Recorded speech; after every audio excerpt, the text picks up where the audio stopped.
Suite aux vives polémiques suscitées par ses récentes déclarations, Rachidi Gbadamosi, ancien député du bloc républicain, a tenu à réitérer ses propos et à lancer un appel à un débat contradictoire. Lors d'une conférence de presse cet après-midi à Parakou, l'homme fort de la cité d'Ekoburu a sévèrement critiqué l'attitude des députés de l'opposition. Selon lui, leur action s'apparente à une tentative de pression sur l'institution judiciaire dans le cadre de l'affaire Frère Honvi. Pour faire le point sur cette sortie médiatique, retrouvons notre équipe de l'antenne régionale Borgou Alibouri basée à Parakou. C'est un reportage signé Anselme Orecha et David Yémé.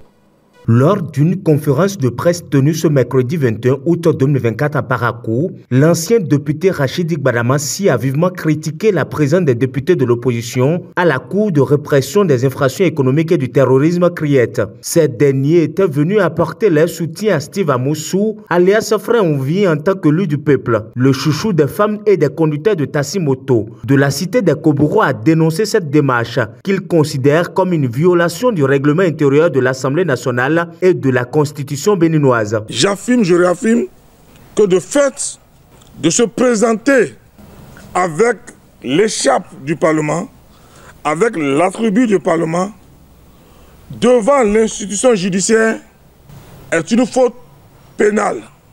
C'est une pression sur les magistrats.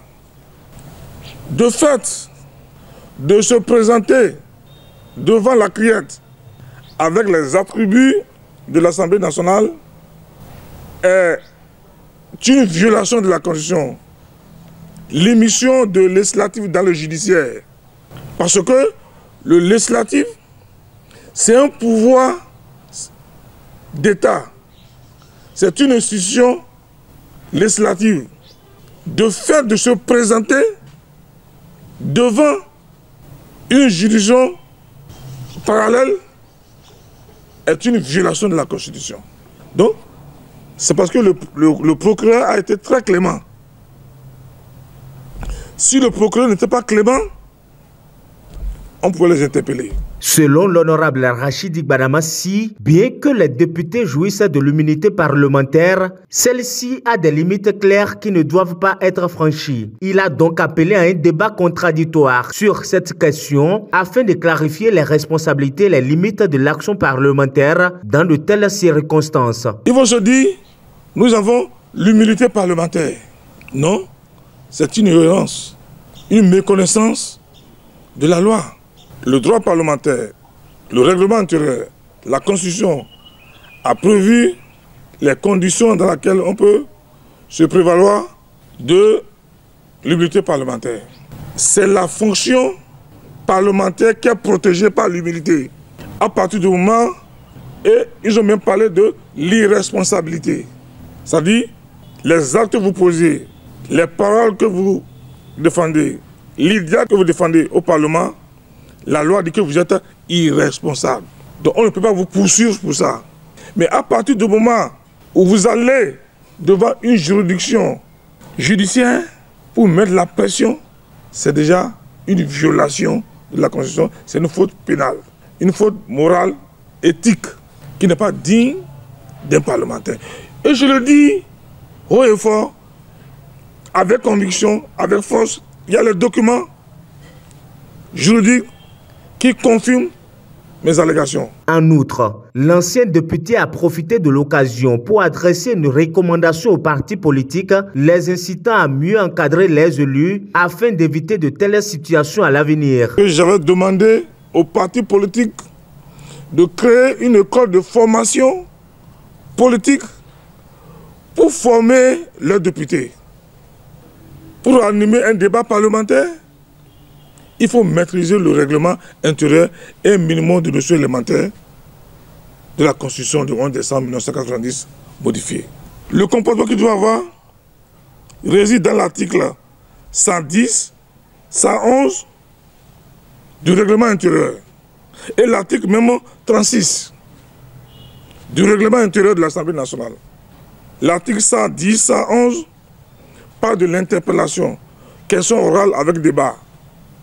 La question écrite, le Parlement a la compétence d'ouvrir l'information et d'aller même vérifier. Ils peuvent même interpeller le ministre de la Justice. Concernant l'interpellation de Steve Amoussou, alias Frère Onvi, Rachidi Gbadamassi a exhorté la jeunesse béninoise à tirer des leçons de cet événement, soulignant l'importance de respecter les institutions et les lois de la République. Le soi-disant Frère Onvi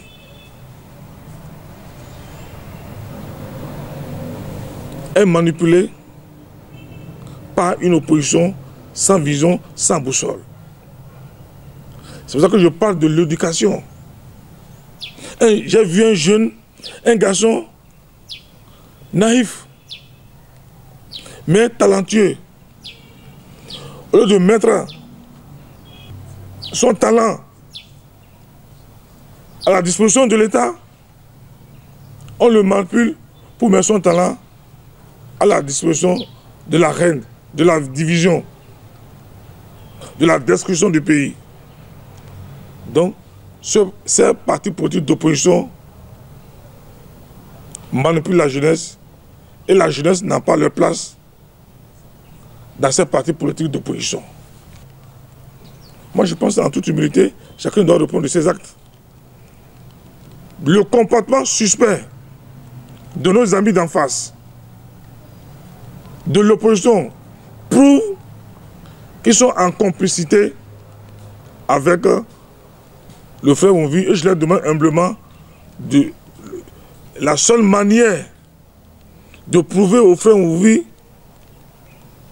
la seule manière de rendre l'ascenseur au Frère Onvi, c'est que l'opposition complice doit se constituer en prisonnier. C'est pour ça que quand on vous envoie, il faut savoir s'envoyer.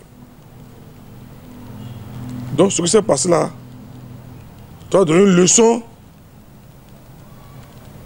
à la jeunesse béninoise, de ne plus se laisser manipuler par les hommes politiques. Parce que vous savez, il y a de cela quelques années, les mêmes partis d'opposition ont armé les chasseurs à tirer sur les militaires. C'est un parti d'opposition sans vision, sans boussole, qui manipule la jeunesse, qui envoie la jeunesse à la prison.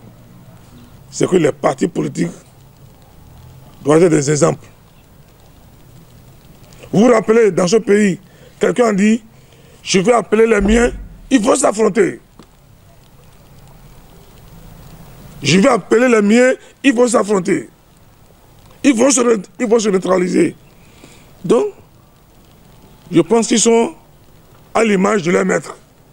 Il est clair que Rachidi Gbadamassi ne compte pas reculer face aux critiques en réaffirmant ses accusations et en appelant à un débat ouvert. L'ancien député cherche manifestement à maintenir la pression sur ses adversaires. Reste à voir comment la situation évoluera et si un débat contradictoire tel qu'il le souhaite aura effectivement lieu.